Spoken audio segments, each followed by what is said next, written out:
Problem problem तो ये है कि इस देश में लोगों को लगने लग गई कोई प्रॉब्लम ही नहीं है। और क्या प्रॉब्लम है? प्रॉब्लम तो ये है कि मैं चाहता हूँ मेरी लाइफ में कोई बैन ना हो, पर अगर मेरी लाइफ में कोई बैन ना हो तो इनकी लाइफ ये सबसे बड़ी प्रॉब्लम बन जाती है। बेसिकली ना इस देश में लोगों ने दो भगवान चुन लिए हैं। अब आपको इनके बारे में सुनना हो या ना सुनना हो, लोग आपसे इनके बारे में भी बात करेंगे। जो लोग इनसे नफरत करते हो क्योंकि ये अच्छाई नहीं दिखती, और जो लोग इसे प्यार करते हो कोई की गलती नहीं दिखती। अब एक प्रधानमंत्री बीएमडब्ल्यू में खूब लिए 10 लाख का सूट पहन लिए तो क्या बड़ी बात हो गई, और दूसरी और एक मंत्री जाके दूसरे मंत्री से गले मिलकर उसको बधाई क्या दे दिए, तो भैया देश तो हमारा बर्बाद हो गया होगा। I am telling you the code incredible India is actually a myth. इस देश में एक जगह एक टैक्सी ड्राइवर 2 लाख रुपए महीना कमा रहा है, तो दूसरी ओर एक इंजीनियर 3.5 लाख रुपए सालाना कमाता है। एक पीएचडी स्कॉलर पीएच की जॉब के लिए लाइन में लगता है, तो दूसरी ओर एक 9वीं पास आदमी मंत्री बन जाता है। अरे एक इंसान दिन रात एक मेहनत करके यूपीएससी का एग्जाम क्लियर करता है, सोचता है ब्यूरोक्रेट बनूंगा, देश बदलूंगा, फिर उससे कम पढ़ा लिखा आदमी आके मंत्री बनता है और उसे ये बताता है कि तुम्हें क्या करना है और क्या नहीं। आज तो देश में ये हालत आ चुकी है कि सफाई के लिए भी टैक्स लगाना पड़ गया। अब जानते हैं क्यों? क्योंकि हमारी देश की इज्जत तक लिए ये जानना ज्यादा जरूरी हो चुका है कि जॉर्ज जिंदा है या मर गया, इससे कि कूड़े को उठा के डस्टबिन में डाल दिया जाए। फेसबुक की डीपी पे एक फिल्टर लगा के उसको चेंज करके एक कॉज को सपोर्ट करने का फीचर आया, तो सबने अपनी डीपी चेंज कर ली। बहुत सारे लोगों को तो यही लग रहा था कि भैया मॉनसून आ रहा था शायद इसलिए रेनबो फिल्टर लगाया गया। बाकी लोगों को ये लग रहा था यार ये तो बहुत कूल है, ये बहुत क्यूट है, इसलिए लोगों ने अपनी डीपी बदल ली। जिन लोगों ने कॉज को सपोर्ट करने के लिए इस डीपी को बदला भी, उनमें से भी मेजोरिटी लोगों ने अपने एक हफ्ते के जरिए अपने दोस्त का गे कहकर मजाक उड़ाना शुरू कर दिया। अब बिहार की इलेक्शन ही देख लो, जब तक पता था एक पार्टी जीत रही है तब तक सारे बिहार के लोगों को भगवान माना जा रहा था, पर जैसे ही वो पार्टी हारी गया तो सारे बिहार के लोगों का मजाक उड़ाना शुरू कर दिया।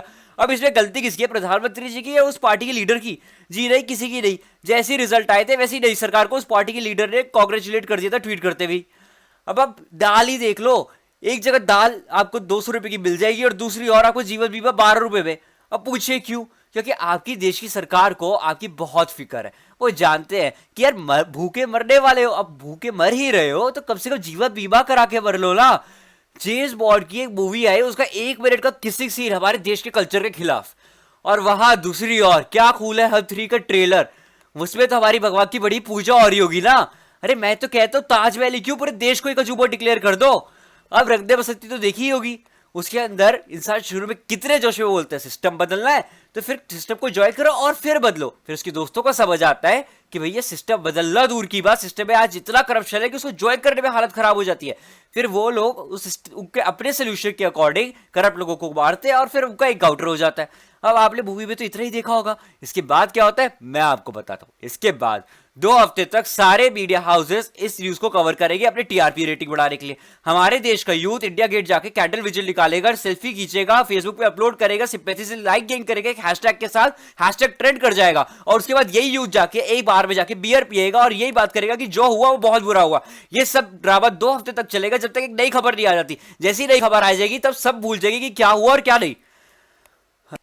लोग आज 100 एमएल और वाईपी करके बैठे हैं, और बहुत सी वाईपी इसी बात पे जीत गए हैं कि रिजर्वेशन का ये दुरुपयोग होता है। फिर जब बड़े कॉलेज में एडमिशन लेने का टाइम आता है तो यही लोग फर्जी SC/ST का सर्टिफिकेट बनाते हैं ताकि लोगों को उस कॉलेज में एडमिशन मिल जाए। कैट के एग्जाम में एक जनरल कैटेगरी वाला आदमी 150 से 200 नंबर लाता है, 100% लाता है, तब शायद उसको IIM से कॉल आ पाए। पर एक SC/ST कैटेगरी वाला आदमी हुआ तो उसको 0 नंबर में भी IIM से कॉल आ जाएगा। अब किसने कह दिया कि सारे गरीब लोग SC/ST होते हैं? किसने कह दिया कि सारे अमीर लोग जनरल कैटेगरी वाले होते हैं? उठा ले तो गरीबों को उठाओ ना, ये सब क्या ड्रामा लगा रखे हो? अब आप सोच रहे हो कि हर प्रॉब्लम का एक ना एक सोल्यूशन होता है, और ये इतनी सारी प्रॉब्लम का भी कुछ ना कुछ तो सोल्यूशन होगा ना। तो आओ मिलकर सुलझा दे देश का बादशाह। निर्माण Galgotia youth parliament 2016 this February we are back।